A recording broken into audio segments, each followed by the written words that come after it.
आज का जो हमारा टॉपिक था वो था हाउ दराज work and types of business models on दराज के दराज काम कैसे करता है और दराज पे कौन से ऐसे टाइप्स के मॉडल्स हैं जिनके ऊपर काम किया जा सकता है। ठीक है, तो यहाँ पे दराज काम कैसे करता है, इसमें मुझे आपके कुछ कमेंट्स चाहिए हों। दराज किस तरह से काम करता है, क्योंकि लास्ट लेक्चर्स के अंदर मैंने इसको बहुत अच्छे से ब्रीफ करने की कोशिश की है और इस लेक्चर के अंदर इसका जो है वो सम होगा कि पीछे वाले सारे लेक्चर्स को मर्ज करके यहाँ पे लाके खड़ा करेंगे तो हमारे पीछे वाले भी क्लियर हो जाएंगे, ये भी क्लियर हो जाएगा। ये दराज कैसे काम करता है, यहाँ पे हमने एक शीट बनाई थी, यहाँ नज़र आ रहा है। दराज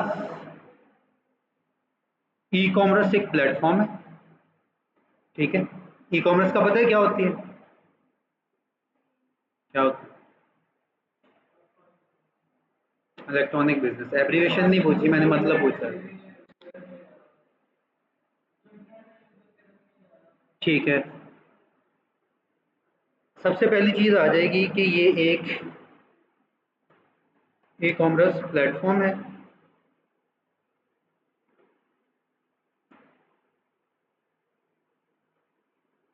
इसके अंदर आप जाते हैं, दराज से कॉन्टैक्ट करते हैं और यहाँ पे स्टोर क्रिएट करते हैं, ठीक है। उसके बाद यहाँ पे आपके पास ये सारी चीज़ें जो है वो इसी तरह कॉपी पेस्ट होकर के आ जाएंगी, ठीक है। ये बिल्कुल क्लियर है ना, आपको पता है दराज के ऊपर किस तरह से काम होता है, ठीक है। अच्छा, फॉर एग्जांपल, अच्छा दराज को फ़ायदा क्या है, क्या चार्ज करता है दराज? परसेंटेज चार्ज करता है। किस चीज़ के ऊपर चार्ज करता है? प्रोडक्ट की सेल्स के ऊपर जो है वो आपसे कमीशन लेता है, यानी कि जब आपकी प्रोडक्ट सेल होगी ना तब आपसे कमीशन लेगा कि आपने ये बेची है या आपने 500 की बेची है तो 10% मुझे दे दो या 15% मुझे दे दो। वो कैटेगरीज के ऊपर डिपेंड करता है। जब आप स्टोर क्रिएट करेंगे उसके अंदर आपके पास सारी की सारी जो है वो हिस्ट्री उसकी निकल आएगी कि यानी कि सारी निशेज, सारी कैटेगरीज वहाँ पे जो है वो लिस्टेड होंगी। उसके बाद ये आपको समझ आ गई कि बिजनेस मॉडल्स कौन कौन से हैं, ठीक है। इनमें से हमने बताया था कि हम कर रहे हैं B2C, बिजनेस टू कस्टमर। तो ये किसके अंदर फॉल करता है, हमारा दराज बिजनेस टू कस्टमर के अंदर, ठीक है। अब बिजनेस टू कस्टमर के अंदर रहते हुए दराज के ऊपर आपके कौन कौन से मॉडल जो है वो मजीद काम कर सकते हैं, ठीक है।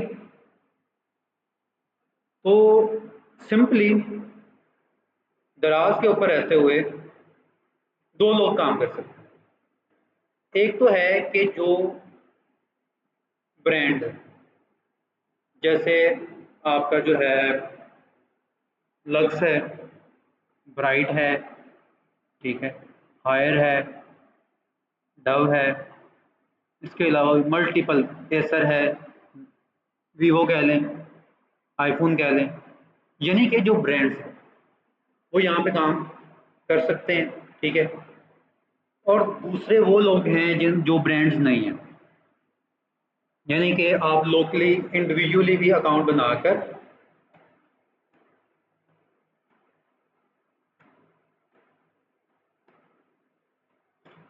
इंडिविजुअल्स भी जो है वो काम कर सकते हैं। स्पेलिंग देख लीजिएगा जैसे भी है, यानी कि अगर आप ब्रांड हैं आप तब भी काम कर सकते हैं, अगर आप ब्रांड नहीं है आप तब भी काम कर सकते हैं, ठीक है। ये तो होगी ब्रांड के हवाले से, ठीक है, ये दोनों लोग काम कर सकते हैं। उसके बाद ब्रांड भी और इंडिविजुअल्स भी, ठीक है, ये मजीद फर्दर दो तरह से काम कर सकते हैं। उसको बोलते हैं, पहला मॉडल है FBD, ठीक है, इसको बोलते हैं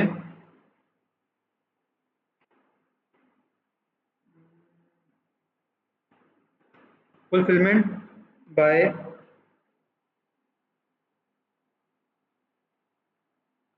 दराज, और दूसरा है फुलफिलमेंट बाय मर्चेंट या फिर फुलफिलमेंट बाय सेलर। ठीक है, फुलफिलमेंट बाय मर्चेंट और अच्छा, इन दोनों मॉडल्स के अंदर क्या फ़र्क है, एफ बी डी के अंदर और एफ बी एम के अंदर, या एफ बी एस बी बोलते हैं इसे। अब जब भी एक ऑर्डर आता है पहले जो है वो आप समझेंगे एफ बी एम को। एफ बी एम के अंदर क्या होता है कि सबसे पहला काम होता है कि एक आपको जो है वो आपने एक प्रोडक्ट जो है वो लिस्ट की हुई है, ठीक है, तो ये आपका प्रोडक्ट है, ठीक है। यहाँ से एक कस्टमर जो है वो आपके पास आता है, ठीक है। कस्टमर आके इसको प्रोडक्ट को ऑर्डर प्लेस करता है, क्या करता है, ऑर्डर प्लेस करता है। ऑर्डर करने के बाद आपके पास आती है एक नोटिफिकेशन कि आपके सेलर सेंट्रल पे, यानी कि जो आपका सेलर अकाउंट है उसके ऊपर नोटिफिकेशन आती है कि फलां प्रोडक्ट जो है उसका एक ऑर्डर आया है, इस बंदे ने किया, ठीक है। तो आप क्या करते हैं, आप ऑर्डर को कंफर्म करते हैं। आप ऑर्डर को कंफर्म करते हैं, ऑर्डर कंफर्म करने के लिए जो है वो आप सिंपली पहले क्या करते हैं, उसको रेडी टू शिप करते हैं। रेडी टू शिप होता है कि आपने उसको अरेंज किया, ठीक है, प्रोडक्ट को पकड़ा, ठीक है, और जो है वो आपने देखा कि हाँ ये मेरे पास पड़ी हुई है, आप उसको रेडी टू शिप कर देते हैं कि हाँ जी कंफर्म हो गया कि मेरे पास ये पड़ी हुई है, ठीक है। उसके बाद उसके बाद आप करते हैं उस प्रोडक्ट की लेबलिंग। आपने कभी दराज से ऑर्डर किया हो तो उसके ऊपर एक ना लेबल लगा होता है, ठीक है, उसके ऊपर जो है क्यूआर कोड भी बना होता है, ठीक है। आगे जाके बना के देखेंगे, अभी मैं जस्ट जो है वो समझा रहा हूँ। तो आप करते हैं उसकी लेबलिंग करते हैं, लेबलिंग करने के बाद क्या करते हैं, लेबल तो आपने निकाल लिए, लेबल डाउनलोड कर लिए, फिर आप करते हैं उसको रेडी टू शिप, सॉरी बल्कि ड्रॉप ऑफ करते हैं, पैक करते हैं। पैक करने के बाद ड्रॉप ऑफ टू दराज वेयर हाउस, दराज के वेयर हाउस पे जाके आप जो है उसको छोड़ के आ जाते हैं। उसके बाद क्या होता है, दराज जो है वो उसको कॉन्फ़िगर करता है वहाँ पे, और उसको जो है वो कस्टमर तक जो है वो शिप करता है।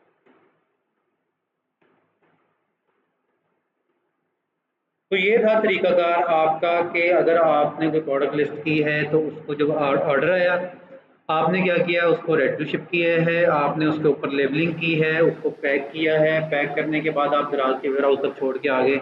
इस मॉडल को बोलते हैं, क्या बोलते हैं इसको, एफ बी एम या फिर F B S, fulfilment by merchant या फिर फुलफिलमेंट बाय सेलर, ठीक है। उसके बाद एक दूसरा रास्ता आता है, आप कहते हैं मेरे पास टाइम नहीं, मैं बहुत बिजी इंसान हूँ, तो मेरे पास टाइम नहीं होता, तो मैं ये सारे काम नहीं कर सकता, ये वाले। इसके अंदर आपका जो है वो रेडी टू शिप भी हो रहा है, लेबलिंग भी हो रही है, प्रोडक्ट पैक भी हो रही है, और आप जाके तो कोहिनूर के अंदर जो उनका जो है ऑफिस है वहाँ पे जो है वो छोड़ के भी आ रहे हैं। अब कहते हैं मेरे पास टाइम नहीं, दराज कहता है अच्छा ठीक है टाइम नहीं है लेकिन आप काम कर सकते हो। आप क्या करेंगे, आप जो है वो एक आई आई ओ आप बनाते हैं, आई ओ, आई ओ होता है इनबाउंड ऑर्डर। अच्छा, ये दराज के ऊपर इनबाउंड ऑर्डर के नाम से है। आप अमेज़न की तरफ जाएँगे, वहाँ पे रिप्लेनिश इन्वेंटरी के नाम से आएगा, शिपमेंट के रिलेटेड आएगा, यानी कि वहाँ पे शिपमेंट्स की बात हो रही है। तो यहाँ पे इनबाउंड ऑर्डर के नाम से जो है ये चीज़ रखी हुई है। तो ये चीज़ दोनों एक ही है। यानी कि इनबाउंड ऑर्डर ये है कि आप दराज को बताते हैं कि मेरे जो है यहाँ पे 500 पीसीज हैं, किस चीज़ के हैं जी, वो शर्ट्स के हैं, तो वो मैं लेके आ रहा हूँ आपके पास। तो ये आप पहले बता देते हैं, क्रिएट कर देते हैं इनबाउंड ऑर्डर, वो भी आगे जाके देखेंगे किस तरह से करते हैं। इनबाउंड ऑर्डर बनाने के बाद आप जाते हैं, सामान जो है वो 100 पीसेस आपने पकड़े हैं या 500 पीसेस पकड़े हुए हैं, जाके दराज के वेयर हाउस में ले जाते हैं। आप कहते हैं ये मेरा इनबाउंड ऑर्डर बना हुआ है, तो ये सामान है, ये पकड़ लें आप अपने पास से, ठीक है। आप सामान अपना जो है वो दराज के वेयर हाउस में रखवा दें। फिर आप जो है वो जब ऑर्डर आएगा, ऑर्डर खुद ही आया है, दराज खुद उसको रेडी शिप करेगा, दराज खुद उसकी लेबलिंग करेगा, दराज खुद उसको पैक करेगा, ड्रॉप ऑफ करने की ज़रूरत नहीं है क्योंकि वहीं पे पड़ा हुआ है, ठीक है। और डायरेक्ट जो है वो कस्टमर के पास शिप भी कर देगा, ठीक है। तो इस मॉडल को क्या बोलते हैं, ये जो अभी हमने डिस्कस किया, इसको बोलते हैं FBD, फुलफिलमेंट बाय दराज। यानी कि इसके अंदर ओवर आर फुलफिल कौन कर रहा है, दराज कर रहा है। दराज फुलफिल क्यों करके देगा, दराज चार्ज करेगा किसके लिए, आपकी प्रोडक्ट को संभालने के लिए। सबसे पहले आ जाएंगे आपके जो है वो स्टोरेज फीस, स्टोरेज फीस आएगी ना, डेफिनेटली वहां पे पड़ा हुआ है, जगह घेर रहा है। अगर आप नहीं रखोगे, आपकी जगह पे कोई और सामान रख सकता है दराज में, ठीक है। तो वहाँ पे पहले आपकी स्टोरेज कॉस्ट आएगी, स्टोरेज कॉस्ट के बाद जो है वो आपकी लेबलिंग की कॉस्ट आएगी, लेबलिंग के बाद जो है वो आपकी टेप की कॉस्ट आएगी। डेफिनेटली वहाँ पे कई जगह पे आपको सामान जो है वो रैप कर रहा होगा दराज, ठीक है। उसके बाद सेव करने के लिए लेबलिंग, उसके बाद रैपिंग की कॉस्ट आएगी, ठीक है। उसके बाद आपकी पम्फलेट की कॉस्ट आएगी, पम्फलेट कह रहा हूँ, क्या कहते हैं उसे, पैकेज जो होता है उसका क्या नाम है उसका, जिसके अंदर आपका प्रोडक्ट पैक होता है, या तो वो बॉक्स होगा, ठीक है। हाँ जी, बैग कह लें उसको, लेकिन उसको हम जो है फ्लायर बोलते हैं, टेक्निकल नाम मेरे जहन से निकल रहा था, फ्लायर बेसिकली उसको बोलते हैं। वो जो फ्लायर है उसकी भी कॉस्ट मेरे ख्याल से 25 रुपये है, ठीक है। वो फ्लायर की कॉस्ट भी उसके अंदर ऐड होगी, उसके अंदर आपकी स्टोरेज कॉस्ट भी ऐड होगी, उसके अंदर जो है वो आपकी टेप वगैरह की जो है वो कॉस्ट ऐड होगी। उसके बाद आपकी लेबलिंग जो वो प्रिंट निकाल रहे हैं, ठीक है, वो लगा रहे हैं, उसके अंदर ऐड कर रहे हैं, उसकी कॉस्ट भी ऐड होगी, प्लस कमीशन, कमीशन अलग से है, ठीक है, क्योंकि ये इजाफी काम कर रहा है ना दराज आपके लिए, ठीक है। ये वाले काम आपके लिए इजाफी कर रहा है, तो इसकी कॉस्ट अलग होगी, कमीशन अभी वो अलग है, वो आपने देना ही देना है, चाहे वो FBD कर रहे हैं या फिर FBM कर रहे हैं। क्लियर है यहाँ तक, कोई क्वेश्चन, ठीक है। जो लेक्चर्स हमारे हो चुके हैं उनके ऊपर इसको भी रीड कर लीजिएगा, इसके अंदर भी कुछ इन्फॉर्मेशन जो है यहाँ पे इसके अंदर ऐड है, देख लेते हैं प्लेटफॉर्म ओवरव्यू, या फिर जो है वो आप दराज को ओपन कर लीजिएगा, ठीक है। तो उसके बाद जो है इसको मज़ीद डिस्कस कर लेंगे।